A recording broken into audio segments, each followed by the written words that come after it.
Assalamualaikum warahmatullahi wabarakatuh. Selamat pagi ya, salam sejahtera bagi kita semuanya.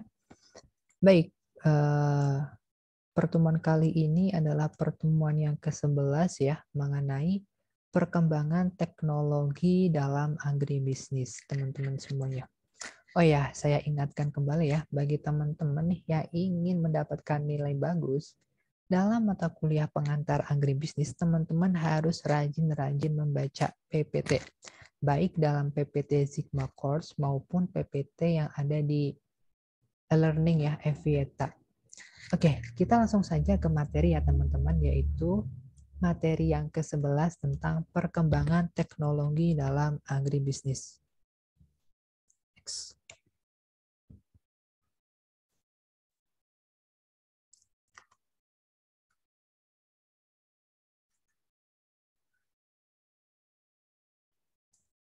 Oke, yang pertama nih, ada peningkatan produksi pertanian ya. Jadi, pemerintah dalam meningkatkan produktivitas pertanian agar dapat menghasilkan produksi yang maksimum sesuai dengan sumber daya yang tersedia adalah dengan revolusi hijau. Nah, revolusi hijau ini melalui apa saja? Satu ya, intensifikasi pertanian, yaitu panca usaha tani. Kegiatannya ya penggunaan bibit unggul, pengolahan tanah yang baik, irigasi yang teratur, penggunaan pupuk, pemberantasan hama. Yang kedua ada ekstensifikasi pertanian, yaitu dengan cara memperluas lahan atau daerah pertanian. Yang ketiga ada diversifikasi pertanian atau penganeka-ragaman jenis tanaman pada suatu lahan pertanian melalui sistem tumpang sari. Yang keempat ada rehabilitasi pertanian. Rehabilitasi ini merupakan usaha pemulihan produktivitas sumber daya pertanian yang kritis ya, yang membahayakan kondisi lingkungan dengan maksud untuk meningkatkan kesejahteraan masyarakat. Lagi-lagi teman-teman ya, kita harus banyak membaca. Oke, kita lanjut next. Nah, ini. Apa aja di faktor yang mempengaruhi produksi pertanian? Yang pertama ada faktor genetis ya, gen ya. Entah itu dari jenis tanamannya sendiri ataupun dari varietasnya. Yang kedua faktornya itu gangguan, misalnya ada hama, ada penyakit, ada gulma ya. Yang ketiga ada faktor iklim. Nah nih misalnya suhu, panas atau dingin gitu ya, kelembapan, curah hujan, angin, dan lain-lain. Yang keempat nih ada faktor esensial, misalnya air, sinar matahari, dan unsur hara. Oke, kita next ke selanjutnya yaitu tentang teknologinya. Coba teman-teman lihat nih ada alat di smartphone ya, yaitu tentang pendeteksi tingkat kemanisan buah berbasis Android.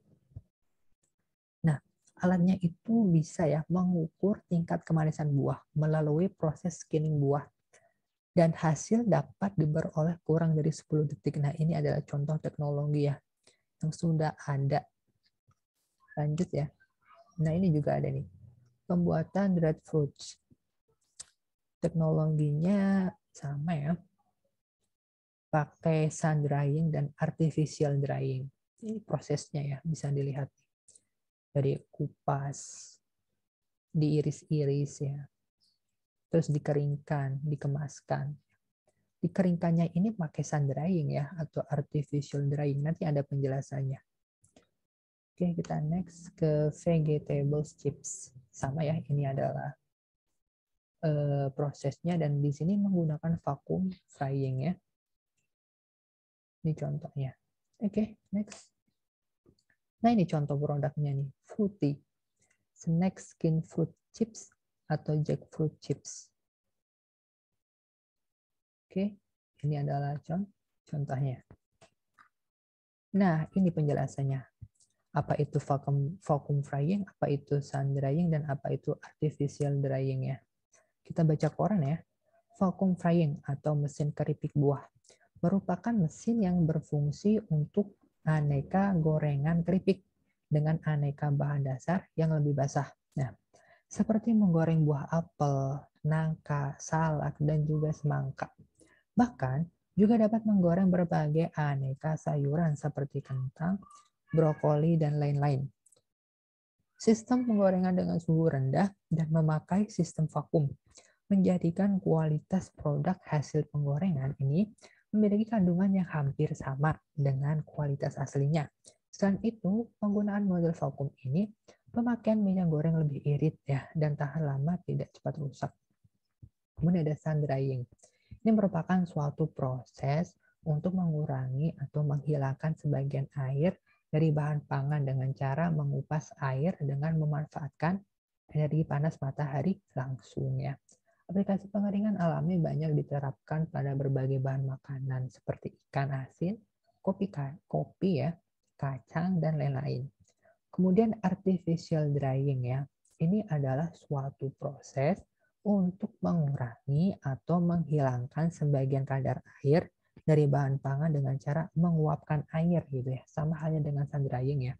Dengan bantuan energi panas yang berasal dari alat pengering, tapi ini bantuannya dari alat pengering ya. Aplikasi pengeringan buatan banyak diterapkan pada berbagai bahan pangan seperti teh, buah-buahan, sayuran, daging, dan lain-lain.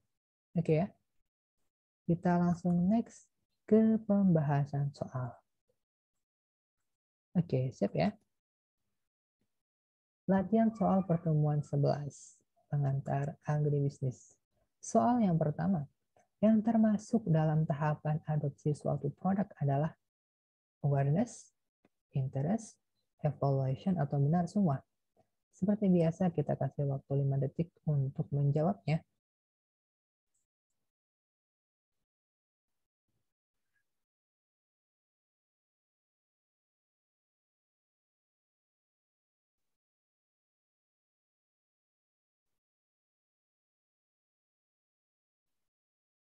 Oke, betul.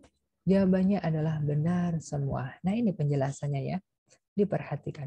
Tahapan-tahapan adopsi yang pertama adalah awareness ya. Itu kesadaran. Yang kedua itu interest atau tumbuhnya minat ya. Yang ketiga ada evaluation, evaluasi. Keempat ada trial, mencoba. Dan kelima ada adoption atau adopsi. Oke, kita lanjut ke soal yang kedua. Nah, soal nomor 2. Keinginan untuk mengetahui lebih jauh sesuatu yang berkaitan dengan inovasi yang ditawarkan disebut, ayo apa? Evaluasi, timbulnya minat, adopsi, atau trial. Oke, mangga teman-teman dijawab ya.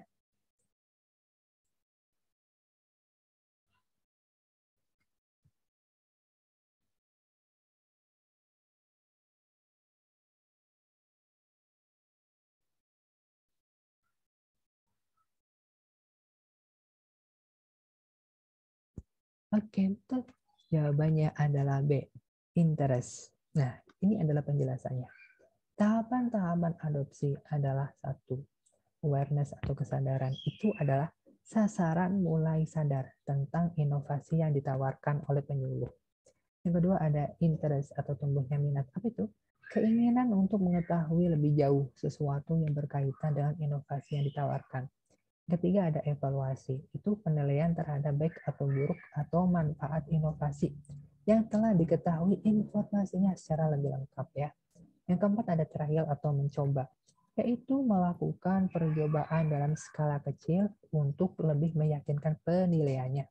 Yang kelima ada adopsi atau adoption ya, itu menerima atau menerapkan dengan penuh keyakinan berdasarkan penilaian dan uji coba yang telah dilakukan dan diamati sendiri. Oke, ini adalah ada di PPT. Jadi teman-teman harus rajin-rajin membaca PPT. Oke, cukup ya. Langsung lanjut ke soal nomor 3.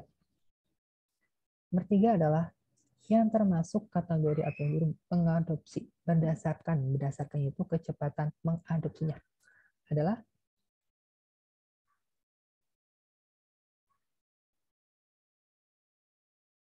iya. Apakah perintis, mengeterap, menolak, atau benar semua? Sudah dikasih waktu ya. Yap, jawabannya adalah D ya. Benar semua. Jadi kategori atau grup pengadopsi berdasarkan kecepatan mengadopsi itu ada satu, perintis. atau innovators. Kedua ada pengetrap. Jadi ini early adapters, yang ketiga ada pengetrap awal, the early majority, keempat ada pengetrap akhir, the late majority, dan kelima penolak atau kaum kolot atau laggards. Oke, ini juga ada di PPT. Sekali lagi teman-teman harus membaca PPT. Yang keempat nih, orang yang cukup aktif dalam membangun desa, umurnya muda, pendidikannya tinggi, status sosialnya ya tinggi gitu ya, disegani oleh masyarakat disebut inovator kah? The late majority kah? Early adapters atau benar semua? Oke, kita kasih waktu 5 detik seperti biasa.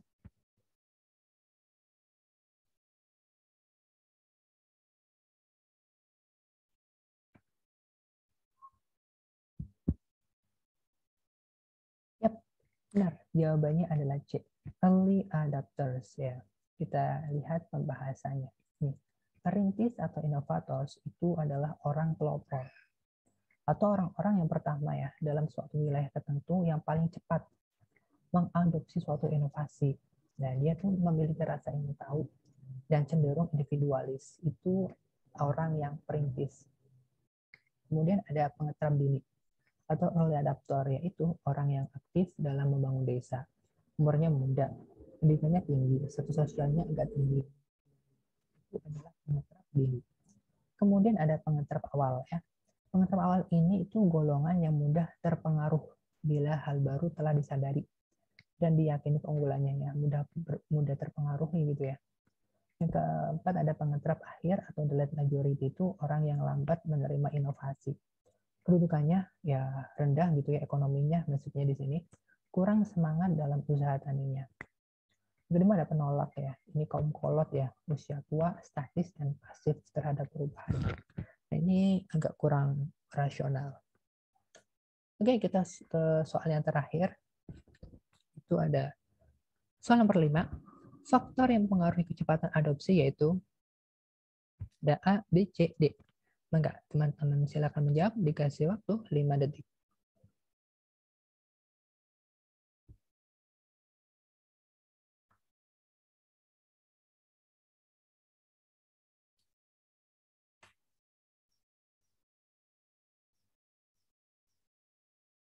Yap. Jawabannya adalah benar semua D. Jadi, faktor yang mempengaruhi kecepatan adopsi itu ada satu, sifat inovasi. Itu terdiri dari keuntungan relatif ya. Ada kompabilitas, kompleksitas, ada observabilitas ya, orangnya observasi gitu ya. Yang kedua ada jenis keputusan inovasi, itu kolektif, opsional, dan otoritas. Yang ketiga ada saluran komunikasi, ada media massa, interpersonal. Yang keempat ada sifat-sifat sistem sosial, yaitu modern, tradisional, dan pola komunikasi. Yang kelima terakhir adalah pelayanan penyuluhan. Oke, ini adalah soal-soal yang ada di PPT semua. Jadi saya ingatkan kembali teman-teman untuk membaca PPT dari Sigma Course maupun dari Avieta. Oke, mungkin itu saja yang bisa dapat saya sampaikan. Terima kasih ya untuk pertemuan pada hari ini.